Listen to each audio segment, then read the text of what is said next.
Assalamualaikum warahmatullahi wabarakatuh. Sampai paham, bolehkah zikir setelah sholat tapi mukena dilepas karena gerah? Oke, sampai paham.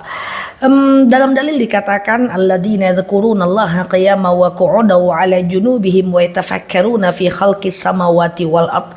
Ingatlah Allah saat tegak, duduk, baring. Kita boleh ingat Allah, ini poin satu dulu ya. Baik itu kita selonjor, baring, kemudian sambil kita misalnya telungkup, nggak ada masalah. Nah pertanyaannya sekarang, saya udah buka aurat nih, boleh nggak saya zikir? Jawabannya adalah boleh. Kenapa? Karena syarat sah zikir tidak harus menutup aurat.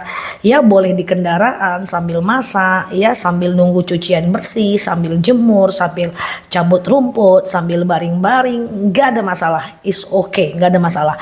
Hanya saja ketika kita menutup aurat tentu adabnya adalah bagus. Sama dengan begini ya, ketika kita ketemu orang pakai pakaian yang biasa itu nggak masalah kan, tapi ketika orang itu kita hargai maka kita tentu pakai pakaian yang orang itu sukai. Idealnya sama Allah sih begitu ya, ketika kita berhadapan dengan Allah kita pakai sesuatu yang Allah sukai. Cuman tidak ada larangan kalau kita zikir tanpa menutup aurat. Misalnya nih bunyi petir, duduk, kan nggak kita ambil kerudung dulu, kita kan langsung zikir nih, la haula wala quwata illa billah, tiada daya dan kekuatan melainkan kekuatan Allah azza wajal. Jadi ini adalah poin penting, jangan sampai nggak zikir ya, walaupun buka aurat nggak ada masalah sih, is okay, nggak ada masalah. Semoga bermanfaat ya. Nyaloki di sini, like, share video saya ini, follow kanal saya ini, dan saya sudah buat ribuan video di kanal ini.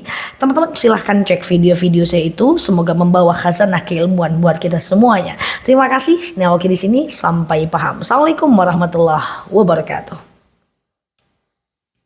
Assalamualaikum warahmatullahi wabarakatuh. Sampai paham. Belajarlah dari anak-anak, ketika dia dimarahi lalu dia tidur, bangun tidur dia cari orang tuanya, dia lupa kalau orang tuanya itu tadi sebelum tidur marahin dia. Bisa nggak sih kita belajar dari anak kecil yang penuh dengan ketulusan dan kecintaan kepada orang tuanya? Ketika kita tersinggung, kita kemudian dizolimi, bisa nggak sih kemudian seketika kita lupa, oh beda ustazah, saya kan bukan anak-anak. Lah kenapa kita tidak belajar dari ketulusan mereka? Ketika dimarahi oleh kakaknya, kemudian dia pergi main, pas pulang yang dia cari adalah kakaknya. Ketika dia marahi oleh emaknya, lalu kemudian dia tidur, pas bangun dia panggil emaknya, bukan emaknya yang manggil dia. Luar biasa, ini cara Allah untuk kita belajar dari semesta. Jadilah seperti anak kecil yang tulus ikhlas. Kadang-kadang orang yang nyakitin kita itu dengan kata-katanya bukan berarti juga karena dia membenci kita, atau misalnya karena kita salah, tapi karena dia nggak tahu saja siapa kita.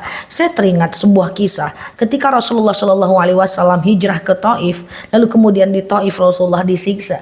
Ketika di Taif Rasulullah Shallallahu Alaihi Wasallam kemudian dibenci, difitnah, digosipkan, sampai satu ketika Rasulullah makan kurma, lalu orang Arab itu saat itu mengambil kotoran unta dan meletakkan di atas bejananya. Saat itu Jibril marah. Lalu apa kata Jibril? Ya Muhammad, wahai Muhammad, kau minta kepada Allah agar Allah balikkan bukit Taif ini. Jadi Taif itu seperti bukit, agar Allah balikkan bukit Taif ini. Nanti aku yang akan membalikkannya. Apa kata Rasulullah? Dia angkat tangannya. Lalu Rasulullah berdoa, Rabbi ja'al hadza baladan aminan warzuq ahlah minas samarat. Ya Allah, jadikanlah bumi ini bumi yang aman. Berikanlah mereka makanan dari buah-buahan. Jangan kau ikut apa kata Jibril, ya Allah. Orang Taif ini bukan jahat, tapi mereka cuman belum paham saja. Dan terbukti sampai sekarang Taif subur dengan buah-buahan karena doa Rasulullah pada masanya. Kalau ada orang yang jahat kepada Rasul tidak berpikir bahwa orang itu adalah jahat, tapi karena orang itu belum kenal saja siapa kita. Kalau dia udah kenal, dia nggak mungkin jahat dengan kita.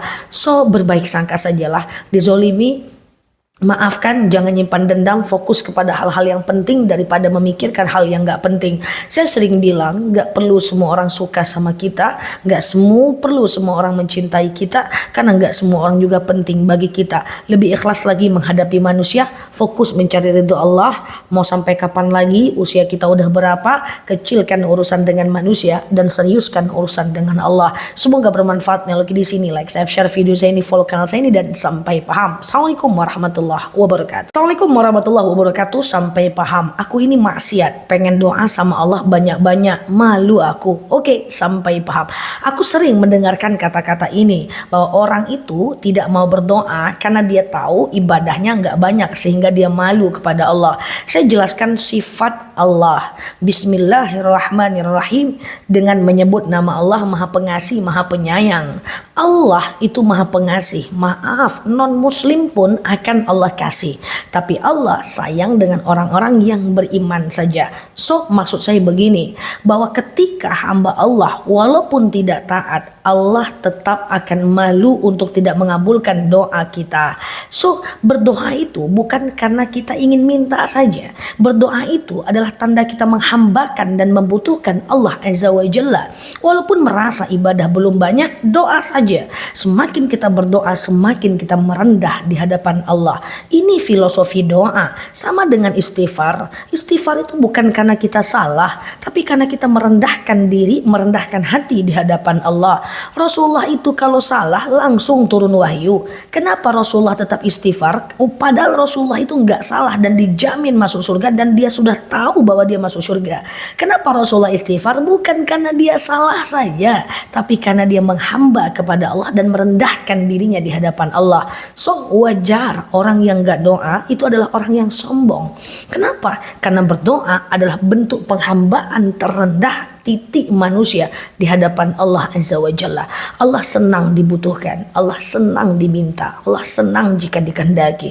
Apalagi kalau yang minta itu orang yang juga sayang sama Allah, Allah pasti juga akan berikan. Kenapa Kak Nela bilang pasti? Betul janji Allah. Ud'uni astajib lakum. Doa kepadaku akan aku jawab. Semoga bermanfaat. Oke, di sini like, subscribe video saya ini, follow kanal saya ini, dan sampai paham. Assalamualaikum warahmatullahi wabarakatuh. Assalamualaikum warahmatullahi wabarakatuh. Sampai paham. Kok doaku nggak dikabulkan ya? Oke, teman-teman, aku jelaskan. Semua doa Allah kabulkan. Cuman cara Allah mengabulkan beda-beda. Jangan skip video ini karena ini penting. Aku awali dengan sebuah dalil. Idza sa'alaka ibadi anni fa inni qarib ujibu da'watad da'in idza da'an falyastajibu li wal yu'minu bi. Arti singkatnya adalah Allah itu akan mengabulkan apa yang kita inginkan.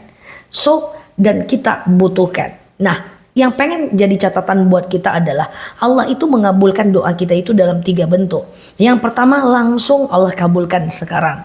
Ya Allah, saya pengen beli mukena, langsung suaminya pulang bawa bonus THR beli mukena. Itu langsung. Yang kedua, kadang-kadang nih Allah itu kabulkan doa kita di masa yang akan datang, tapi bentuknya Allah ganti.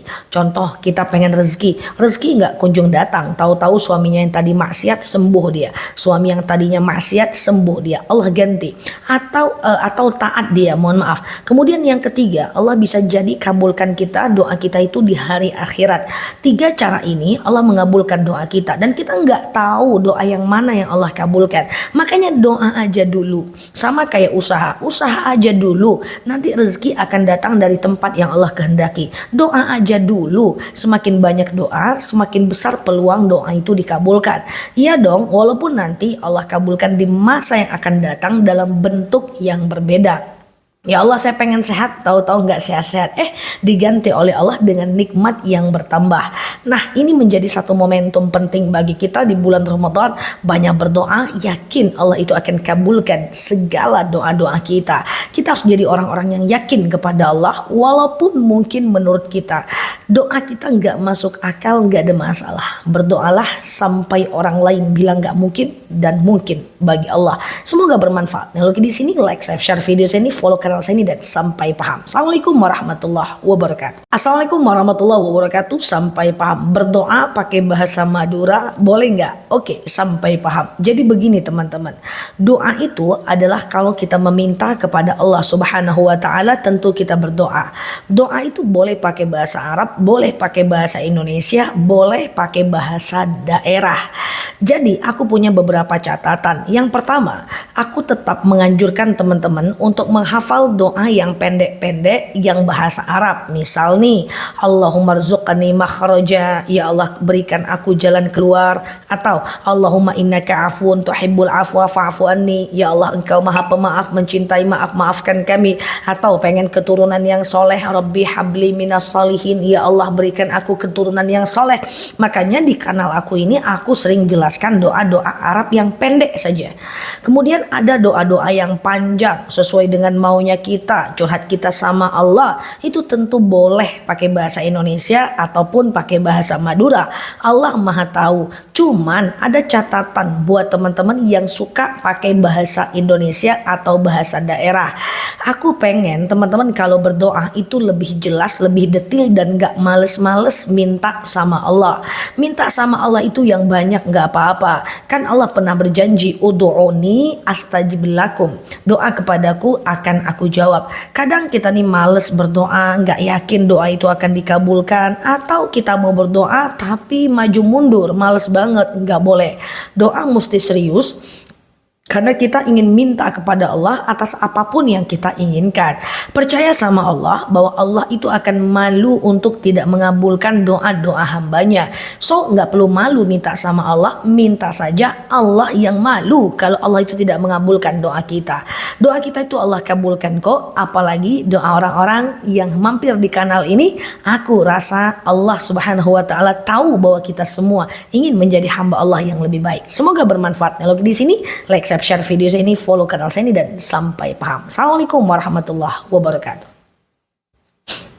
Assalamualaikum warahmatullahi wabarakatuh. Sampai paham. Parfum paling lembut untuk wanita non alkohol ekstrak air bidara adalah parfum Rodo Aroma Carpet Masjid Nabawi. Parfum ini wangi banget, lembut banget. Kalau kita pakai parfum ini biasanya orang nggak tahu kita pakai aroma apa, tapi orang akan penasaran dengan wanginya.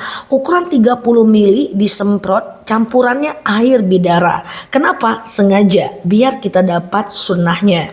Nah, parfum ini kalau teman-teman klik bacaan beli parfum di sini, masukkan alamat bayar di tempat, nanti akan aku kasih satu promo parfum Madawi. Ini juga kesukaan aku. Kalau ini bisa laki-laki, bisa perempuan. Kalau ini baiknya untuk perempuan sih.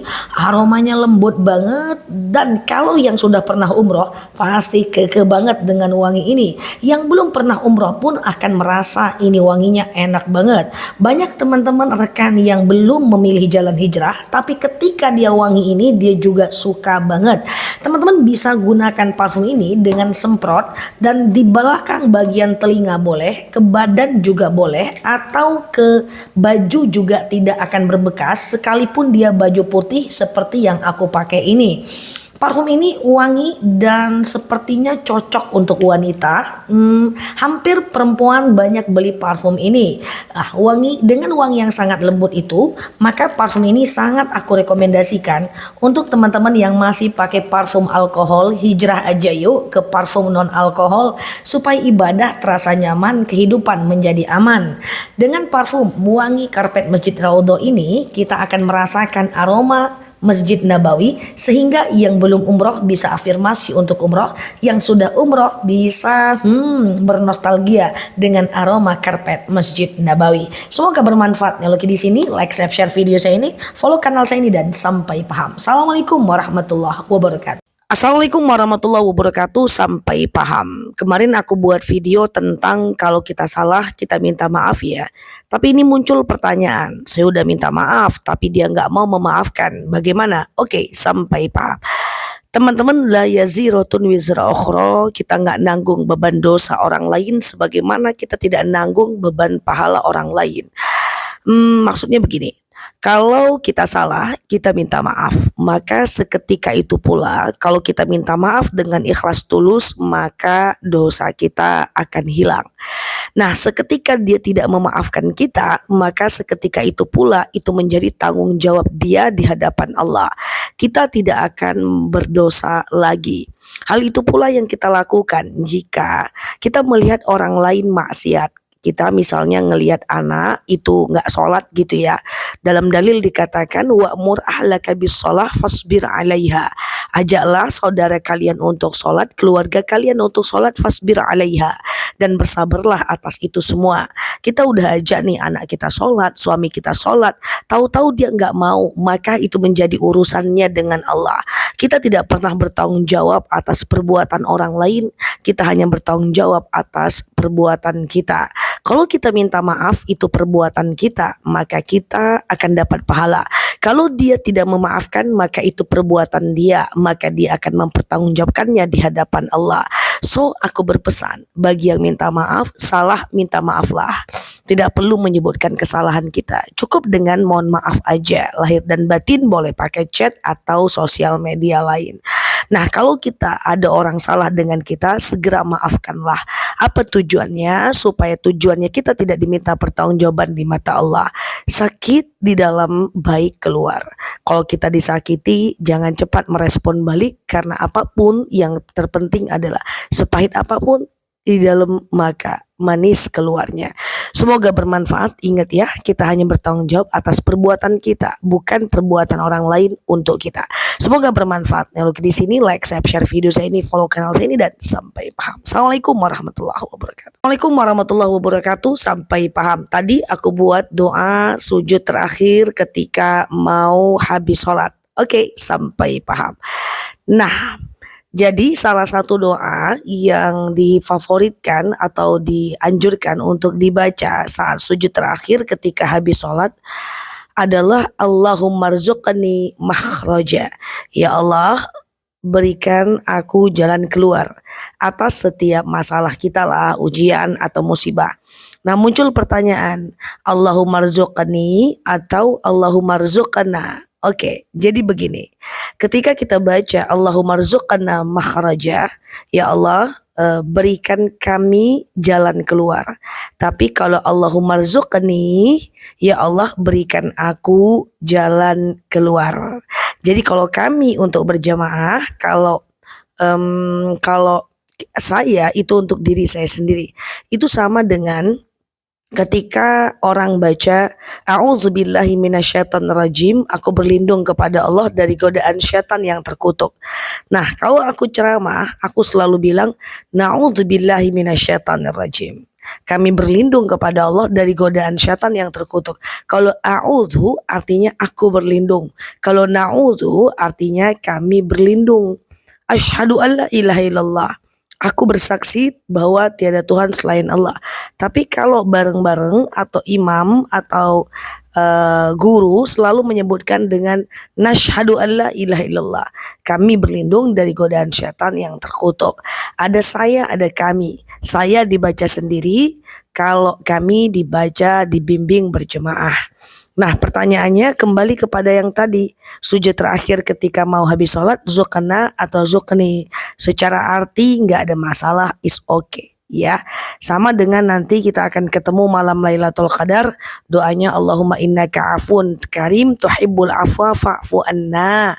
Itu untuk kami, ya Allah, engkau maha pemaaf, mencintai maaf, maafkan kami. Atau Allahumma innaka afun karim tuhibbul afwa fa'fu anni.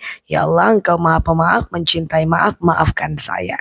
Bedanya cuma kami dan saya Joko. Oke? Semoga bermanfaat. Kalau di sini like, share video saya ini, follow kanal saya ini, dan sampai paham. Assalamualaikum warahmatullahi wabarakatuh. Assalamualaikum warahmatullahi wabarakatuh. Sampai paham. Katanya sujud terakhir ketika mau habis sholat itu doa kita mustajab.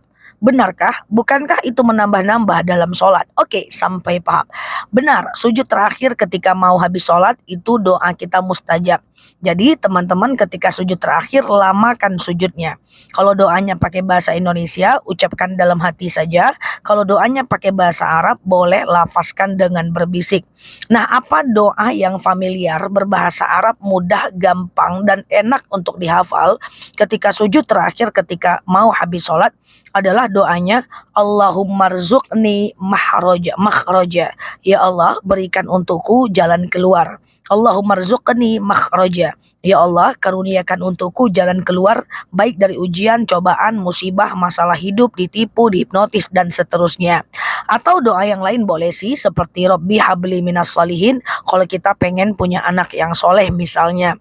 Nah, kalau doanya pakai bahasa Indonesia, teman-teman ucapkan dalam hati saja. Kalau bahasa Arab boleh dilafazkan dengan berbisik. Boleh nggak dilakukan pada sholat sunnah atau sholat wajib? Boleh dua-duanya. Boleh nggak dilakukan saat sholat berjemaah? Boleh. Lamakan dikit sujudnya, tapi jangan lama betul sampai pulang pula imamnya. Jangan ya. Lamakan sujudnya dikit aja sebelum kemudian lalu duduk. Makanya itu aku sampaikan, doa yang kita gunakan saat kita mau sujud terakhir itu doa yang pendek dan paling prioritas. Jadi jangan doanya satu buku ya. Jadi yang paling pendek dan yang paling prioritas. Boleh diganti-ganti. Subuh misalnya Allahumma rzuqni mahroja, siang Rabbi habli minas solihin, nanti sore apalagi waktu asar gitu ya. Diganti-ganti boleh. Tapi yang paling familiar adalah Allahumma rzuqni makhraja. Ya Allah berikan untukku jalan keluar. Semoga bermanfaat. Kalau di sini like, share video saya ini, follow kanal saya ini dan sampai paham. Assalamualaikum warahmatullahi wabarakatuh. Assalamualaikum warahmatullahi wabarakatuh. Sampai paham. Doa agar dipermudah saat sakaratul maut. Oke, sampai paham. Teman-teman, kenapa kita ini takut kepada kematian? Biasanya hanya ada dua sebab kita takut mati. Yang pertama, amal tak cukup. Yang kedua, yang mendoakan gak ada. Andaikan amal cukup dan jelas yang mendoakan, kita mungkin tak takut mati. Amal kita nggak cukup, yang mendoakan nggak jelas. Nah, sekarang kita ingin membaca doa supaya kita itu dimudahkan dalam kematian. Ada nggak doanya? Ada. Apa doanya? Allahumma hawwin alaina fi sakaratil maut. Ya Allah, ringankan atau mudahkan untuk kami dalam sakaratul maut. Ya, aku ulang ya. Allahumma hawwin alaina fi sakaratil maut. Ya Allah, mudahkan untuk kami dalam sakaratil maut. Karena sakaratul maut itu sakit. Riwayat mengatakan bagaikan ditusuk dengan 70 kali tusukan. Ada yang mengatakan bagaikan dikuliti dengan 7 lapisan kulit, seperti menguliti hewan ternak dan ternak dan seterusnya ya. Maaf, hewan kurban maksudnya. Nah, teman-teman semuanya, supaya kita terlindung dan lebih mudah terlindung dari yang namanya sakaratul maut, kita baca itu ya. Kapan dibaca ya? 3 kali layak setiap habis sholat. Boleh pakai bahasa Arab, boleh pakai bahasa Indonesia, cuman lebih enaknya pakai bahasa Arab. Toh kita juga udah sering kok dengar bacaan ini ya. Allahumma hawwin alaina fi sakaratil maut. Semoga bermanfaat ya teman-teman. Like, share video saya ini. Aku udah buat ribuan video buat teman-teman semua. Bisa dicek videonya, juga ada playlistnya. Teman-teman boleh mengecek video itu. Videonya cuma durasi 2 menit. Dan kalau teman-teman lihat 5 video sehari, berarti cuma 10 menit kali 30 hari, teman-teman bisa lihat 150 video. Wah, keren ya. Semoga bermanfaat. Kalau di sini like, share video saya ini, follow kanal saya ini dan sampai paham. Assalamualaikum warahmatullahi wabarakatuh. Assalamualaikum warahmatullahi wabarakatuh. Sampai paham. Ustazah, aku udah memaafkan kesalahan orang, tapi kok aku lupa ya, susah ya melupakan kesalahannya. Oke, sampai paham. Teman-teman, mari kita bedakan antara melupakan dengan memaafkan. Maaf orang itu tidak sekedar dilupakan, tapi juga dimaafkan. Misalnya, Ustazah, aku udah maafkan kesalahan temanku, tapi kalau ketemu di jalan aku rasa pengen marah juga sama dia. Itu bukan maaf, itu cuman lupa sejenak. Jadi salah orang itu bukan untuk dilupakan, tapi dimaafkan. Oke, nah sekarang kita balik. Rasanya saya udah memaafkan, tapi kok susah lupa ya? Nah, beda lupa yang pertama dengan lupa yang kedua. Kalau sekedar ingat salahnya dia, itu nggak ada masalah. Karena memaafkan orang itu ibarat menyembuhkan luka. Ada luka, kita sembuhkan, kita kasih alkohol, sembuh, kita kasih obat, sembuh. Tapi masih ada bekas, wajar karena dia pernah luka. Tapi kalau kita pengen marah lagi, itu bukan sekedar teringat, itu memang masih belum memaafkan. So, kalau kita memaafkan orang, lalu kita ketemu dengan dia, kita teringat salahnya dia, wajar karena otak kita ini ada memori. Tapi perlakukan dia seperti biasa aja. Jangan perlakukan dia seperti kita belum memaafkan dia. Aksi kita adalah aksi memaafkan. Walaupun dalam hati kita masih teringat, wajar karena di otak kita ada memori. So, usahakan aja dulu maafkan orang.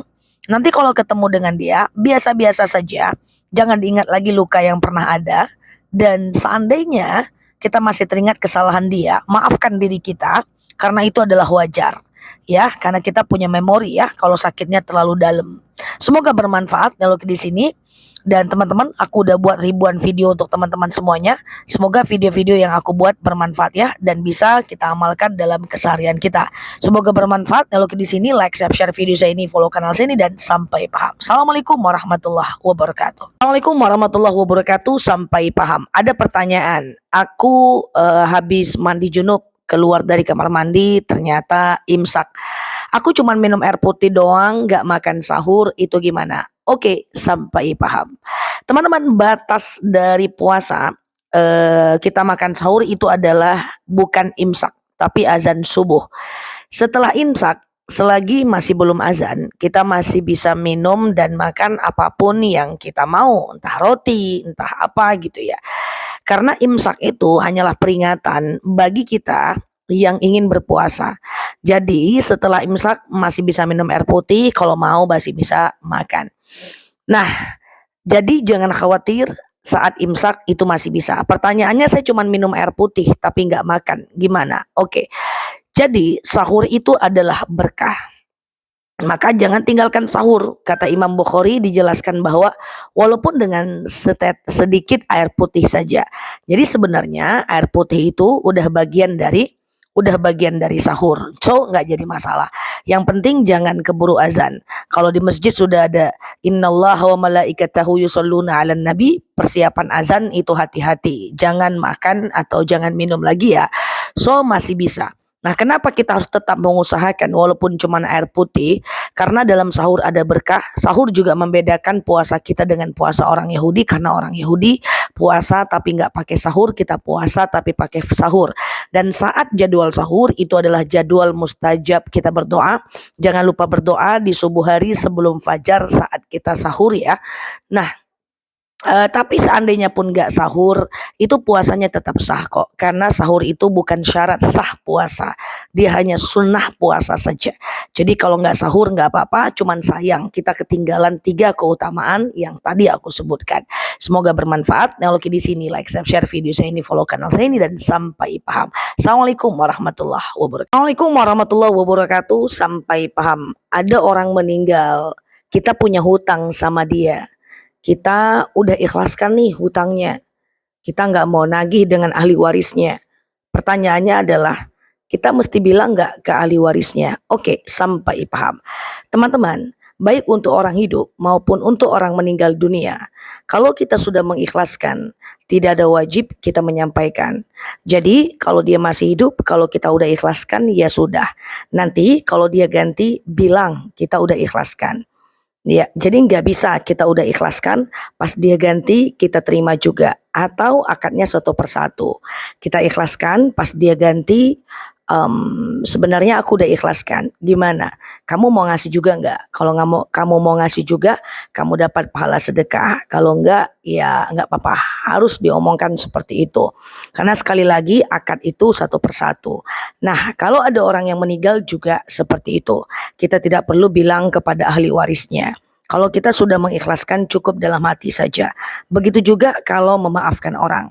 Memaafkan orang juga tidak perlu bilang dengan dia bahwa kita udah memaafkan dia. Kecuali kalau dia minta maaf, kita boleh bilang kita udah maafkan dia. Tapi kalau seandainya kita maafkan gitu aja, nggak bilang nggak apa-apa. Mau bilang boleh juga ya. Jadi begitulah Islam memandangnya. So teman-teman, sekali lagi cek video saya sebelumnya tentang bab hutang piutang, supaya kita tidak terjebak kedua kali, ketiga kali, keempat kali dalam bab ini, sehingga ke depan kita lebih baik. Aku sudah membuat ribuan video untuk teman-teman semuanya. Silahkan dilihat video-video itu, dinikmati sambil santai.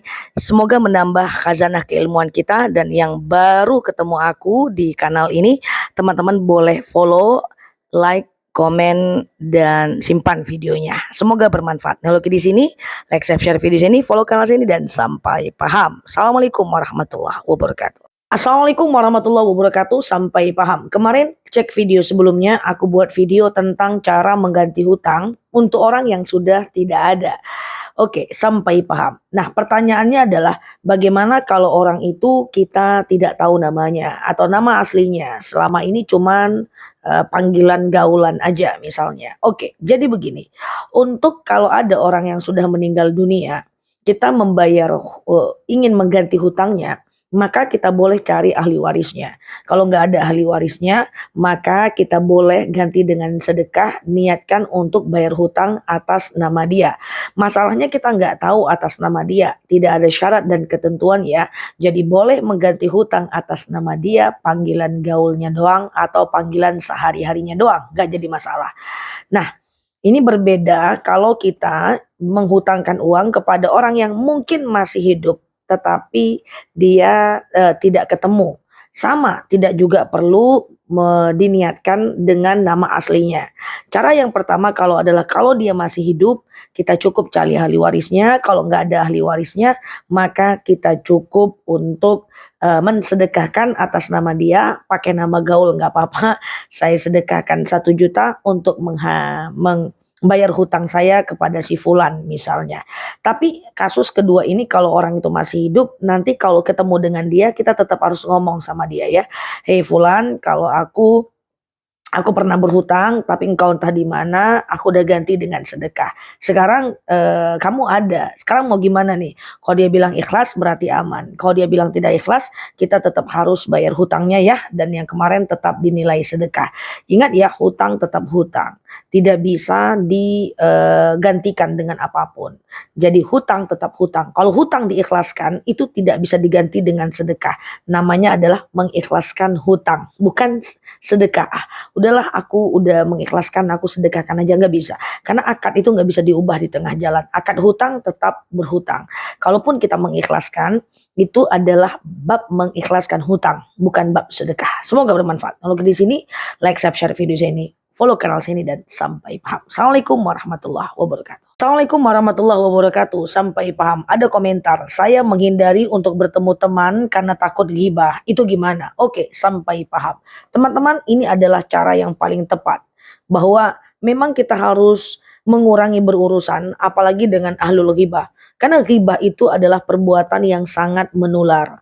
So, kita menghindari ketemu banyak orang. Karena almost dari banyak orang itu suka ghibah, kita boleh hindari. Dan kita nggak boleh terlalu dekat dengan orang-orang yang suka berghibah. Menghindari bukan berarti memutuskan silaturahmi. Kita cukup dengan cara kalau ketemu ya kita sapa dia, kalau enggak kita jangan terlalu banyak urusan sama dia. Karena aktivitas bertemu keramaian jika tidak ada impact bagi kehidupan kita, maka dia juga tidak disunahkan. So, kita nggak perlu punya banyak kawan, yang penting punya kawan yang sedikit tapi berkualitas. Boleh kenal dengan banyak orang, tapi hanya boleh dekat dengan sekelintir orang. Karena siapa teman kita menggambarkan citra diri kita. Jadi kalau kira-kira perkumpulan itu mendatangkan kepada kemaksiatan, maka hindarkan. Pastikan semua perkumpulan, pertemanan, telinga, mata, hati, pembicaraan, langkah itu bernilai ibadah. Ya, kalau kita ngomong ada nilai ibadah, ada nilai kebaikan, diskusi soal pekerjaan, diskusi soal hari ini apa yang terjadi, bukan diskusi soal orang. Berhenti ngomongin soal orang, karena kita nggak perlu ngomongin soal orang. Kalau kita ngobrol dengan orang, cukup omongkan tentang kita aja, pekerjaan kita, atau mungkin ya kebahagiaan kita, perasaan kita tentang diri kita. Nggak perlu setiap saat duduk harus cari objek orang lain. Masih banyak cara-cara yang bisa kita lakukan untuk bicara tentang kita, bukan tentang mereka atau tentang dia. Semoga bermanfaat. Kalau di sini, like, share video saya ini, follow kanal saya ini, dan sampai paham. Assalamualaikum warahmatullahi wabarakatuh. Assalamualaikum warahmatullahi wabarakatuh. Sampai paham. Istri saya baru 2, pengen nambah jadi 3. Tapi keuangan lagi nggak bagus, nggak dinikahin, kasihan, janda anaknya 4. Oke, sampai paham. Jangan serius banget ya melihat komentar ini. Aku mau lihat komentar ini dari sisi yang lain. Jadi begini, seorang suami wajib menafkahi istrinya. Dan itu fardu ain, dia tidak bisa diwakilkan. Maka seorang suami jika tidak menafkahi istrinya, maka hukumnya dosa besar. Nggak haji, nggak berdosa. Karena haji cuman wajib bagi yang mampu saja. Tapi tak menafkahi istri, apalagi karena males, itu berdosa. Tidak ada pekerjaan, tidak berjuang menafkahi, tetap berdosa. Jadi laki-laki yang tidak bekerja, wajib bekerja. Yang gak bekerja sama sekali, paksa untuk dapat kerja. Untuk melepaskan kewajibannya kepada Allah. Saking wajibnya menafkahi istri, bahkan makruh menikah. bagi laki-laki yang belum punya penghasilan. Maka dia dianjurkan kalau nggak mampu menahan nafsunya, cukup dengan berolahraga dan berpuasa. Saking wajibnya menafkahi istri. Nah, terkait dengan hal ini semua, saran saya lebih baik jangan menikahi daripada menikahi tapi tidak menafkahi. Janda anak 4. Menikahi tidak menikahi tidak berdosa. Menikahi tapi tidak menafkahi, ini membuat kita akan bergelimang dengan dosa. So, hukum menikah itu macam-macam. Ada yang menikah itu dia menjadi wajib saat sudah mapan bagi laki-laki dan tidak bisa menahan hawa nafsunya. Maka menikah baginya adalah wajib daripada dia terjebak dengan zina.